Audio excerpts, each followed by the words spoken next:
కలిఘ్నాయ నమః అని కీర్తిస్తున్నారు.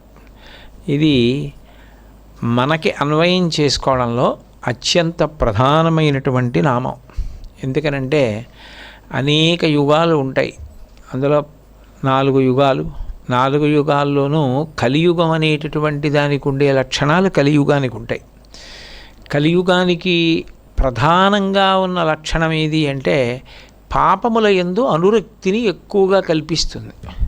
పాపముల యందు అనురక్తి అంటే ఇంద్రియ లౌల్యమునకు శరీరముతోటి మనస్సుతోటి అనుభవించే సుఖం ధర్మచట్రంలో ఇమడదు అని తెలిసినా దాని యందు అనురక్తిని పొంది అది చేసి పాపాన్ని మూట కట్టుకోవడమునందు ఉత్సాహము కలిగేటట్టుగా చేస్తాడు.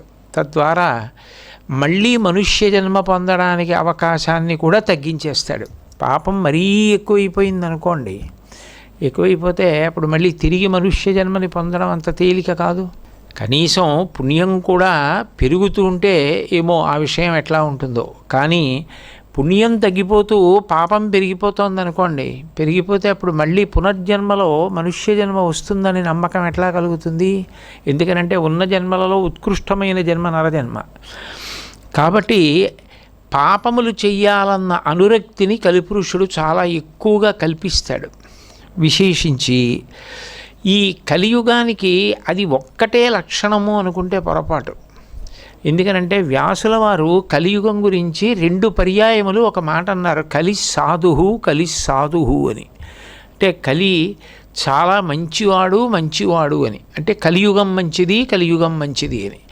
కలియుగం మంచిది అని కూడా ఒక రకంగా అన్వయం చేసి ఆలోచన చేయవచ్చు. దానికి ప్రబలమైనటువంటి సాక్ష్యం భాగవతంలోనే ఉంది. పరీక్షిత్ మహారాజు గారు కలిపురుషుణ్ణి చూసి కలిపురుషుణ్ణి నిగ్రహించి సంహరించాలనుకున్నాడు. నిజానికి పరీక్షిత్ మహారాజు గారు తలుచుకుంటే కలిపురుషుణ్ణి సంహరించగలడు. కానీ కలియుగంలో ఉండేటటువంటి ఒక ప్రధానమైన సౌలభ్యాన్ని దృష్టిలో పెట్టుకుని కలిపురుషుణ్ణి సంహరించడం మానేశాడు.